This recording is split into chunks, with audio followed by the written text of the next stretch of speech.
You're listening to ReachMD XM 160, the channel for medical professionals. Welcome to Advances in Women's Health, sponsored in part by Eli Lilly.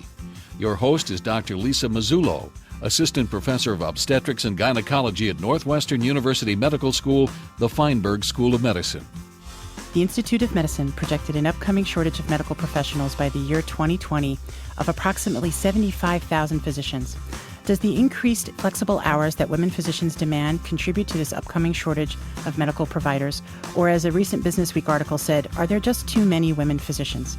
And with me today is Dr. Joseph Flaherty, Dean of Medicine at the University of Illinois in Chicago and Professor of Psychiatry and Community Health Sciences, joining us to discuss the impact of women on the medical workforce and concerns for the future for providing care for our aging community. Welcome, Dr. Flaherty. Welcome. Thank you. So, do you think that this projected shortage of medical providers is really a true statement? Yeah, I believe there is a true shortage of medical providers with the increased aging of the population and with the no attempts to increase it. I do think, however, the shortage could be ameliorated by, in addition to increasing the number of doctors, by an examination of the other health professionals and their role with patients. And I think that's something not always discussed, the use of nurse practitioners, physician extenders, use of telemedicine and monitoring patients in their homes. So there are a lot of things, including human resources as well as technology, that may abet the use of physicians. I think that you're absolutely right. We're starting to certainly see an influx of mid-level providers in an effort to extend the physician's ability to watch their patients well. I think we're changing the culture, and patients' expectation has to change to go with that. Mm-hmm. Do you think that the aging baby boomers that are commonly talked about in the media is part of the impact we're expecting in this problem? Yeah, there's no question about it. People are living longer in general. And the boomers, in addition to probably going to be the longest living generation, also have been a generation with fairly high expectations for service.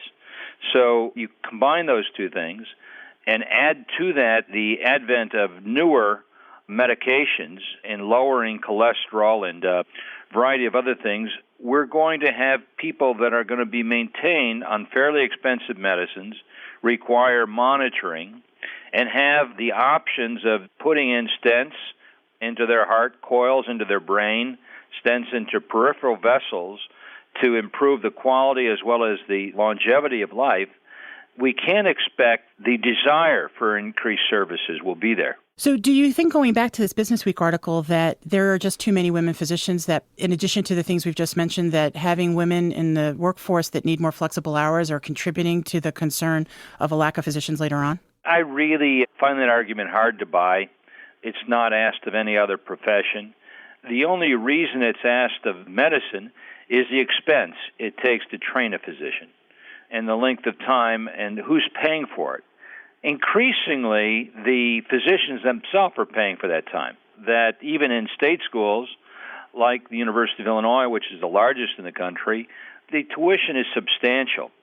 And so students are facing $150,000, $180,000 of debt after 4 years.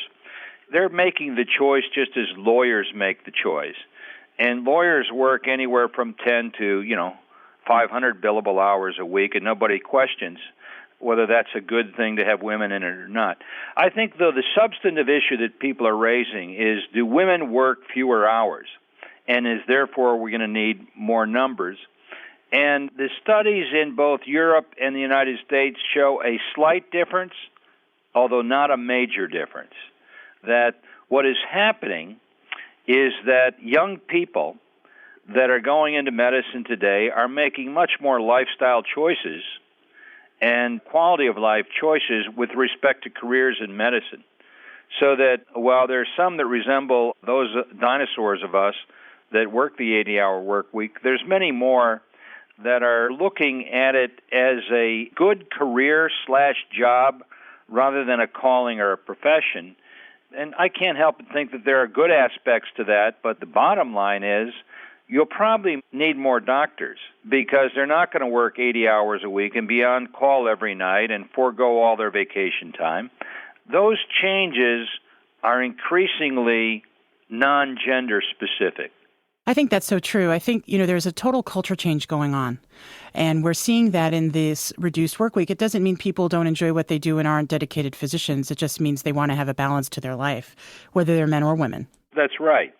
It's interesting, as part of this Business Week research that we were doing, it also was talking about women choosing different specialties because it was more flexible to their needs for their balance. And with that in mind, they're going into things like primary care and pediatrics where the shortages may be the greatest.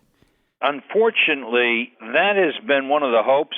There's not a great deal of data supporting it. Women are choosing, for example, OBGYN more often than men, and that's especially with really demanding hours. Mm-hmm.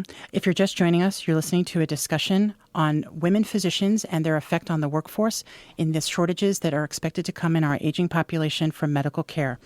I'm Dr. Lisa Mazzullo, and today I'm speaking to Dr. Joseph Flaherty on these issues. We were just talking about some of the questions of whether the specialties people are picking are really making a difference. And I will tell you from my experience with partners who've worked both part-time and full-time in OB, they see almost as many patients as their full-time male counterparts in the days they're there because of the demand for patients to see them. And so I wonder if they're actually seeing fewer patients even though they're working fewer hours.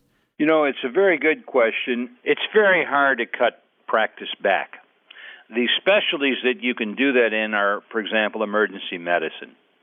So people in emergency medicine full-time typically work, say, 12 or 15 shifts a month. They may be 12-hour shifts, et cetera. And so a man or woman can say, I'd like to work 8 a month. And so, that's shift work. It's more like nursing, where nurses can say, I'd like to work 60, 40, or 20 hours a week. If you're running a private primary care practice, it's very hard to do that. So the issue becomes, in part, what kind of jobs do men and women take within each specialty? And I don't know U.S. data because I haven't seen a good study, but in Great Britain and other European countries, they're finding more of the newest generation of people and slightly more women are choosing not to be principals or major physicians in practices versus they're covering the clinic from 8 to 5, 4 days a week. So, again, a lot of the issue is what kind of control do they have over their schedule?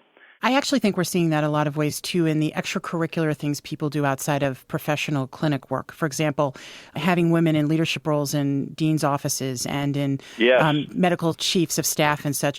They're not taking that extra meeting in the afternoon or evening because they need to get home to their families. That is happening, and I predict it'll happen also for men, but probably more so with women. The interesting correlate to that is, despite the discussion 25, 30 years ago, that women are cursed both ways. They're doing more at home and they're doing more in the workplace as physicians.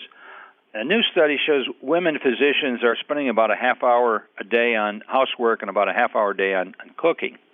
So they've cut back dramatically on that, particularly in every household where the income is sufficient to have other people do some of these services. So that has been a development over the last 10 years that's helped somewhat. Do you think that regardless of the gender issue, that the more flexible schedule or the increase in life balance is going to have a negative impact on the care a medical provider gives? That's a great question. I think the simple answer is yes, and the caveat is unless we can find a more creative way to doing it. We're running in two opposite directions, with physicians naturally, understandably desiring a little more control over their schedule, not being bombarded 24/7. And the patient's desire for more access to physicians, more concierge-like services, and to be able to call a doctor that knows them when they're concerned about something, whether it be a little pain in their chest or whatever. So I think we have to look at new models of care that perhaps has small groups of patients that are pooled together among 4 doctors, the old group practice methods. In some places and countries, they're called firms. So you have a group that knows each other's patients reasonably well and provides that access for the patient for a small group that they know, and yet allows a physician a little more time that they're completely off. Sounds like the best of both worlds. Some solution that has to be creative and American has to come about that. Otherwise, there's going to be a clash. of cultures.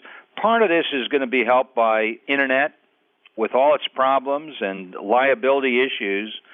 There's one thing of responding to patients' questions and concerns by email that is a little easier than, the people calling you at night on the phone and your kids, interrupting you and getting you, particularly pediatricians. They get so much of that. Well, at 3 o'clock in the morning, if I can answer email while I'm waiting for someone to deliver, that would be a very efficient use of time for sure. Yeah, that's right. Interesting, though, I have a couple patients who do that who are out of the country, and I find they ask many more questions that way because they go back and forth in a dialogue, which, to be honest, I don't think is necessarily a bad thing, because if they do that, I think ultimately they do feel better about their care. It takes a little more of my time, but, generally they wouldn't have thought of everything if they were looking on a phone at the last minute. Oh, I think you're right. I think it begs the question of use of physician extenders there, too. Mm-hmm, absolutely. Who can answer some of that? I think it also allows a little more education. How many patients come to your office and say, "Doctor, my cousin is on pyranolazine, and they find this has been the best drug for their urinary tract infection. What do you think?" Well, a good doctor is going to say, "Well, I don't know, since I don't know that drug.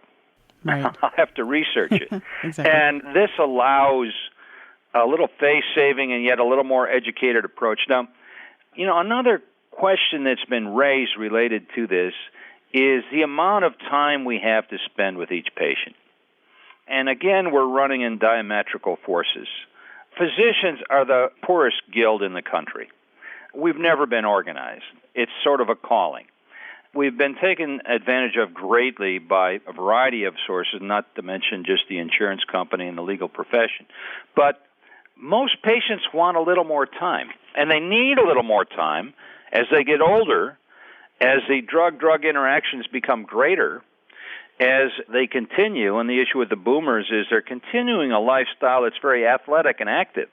So the issue of orthopedics and sports medicine for elderly, particularly women, has become a great issue. But they need more time. Now, how do we give them more time and still account to the demands and or in keeping with what the insurance companies will pay? Well, medical staffing experts feel women physicians are not solely responsible for the upcoming medical care shortage. In the last 30 years, women now make up 50% of medical school classes and 30% of practicing physicians. Having life balance, we expect to result in fewer medical errors and lower burnout rates. So for now, let's say there are not too many women physicians. Thank you to Dr. Joseph Flaherty, who has been our guest as we've been discussing this issue. I'm Dr. Lisa Mazzullo, and you're listening to ReachMD XM 157, the channel for medical professionals. For a complete program guide and podcast, visit reachmd.com or call us with comments at 888-MD XM 157. Thank you for listening.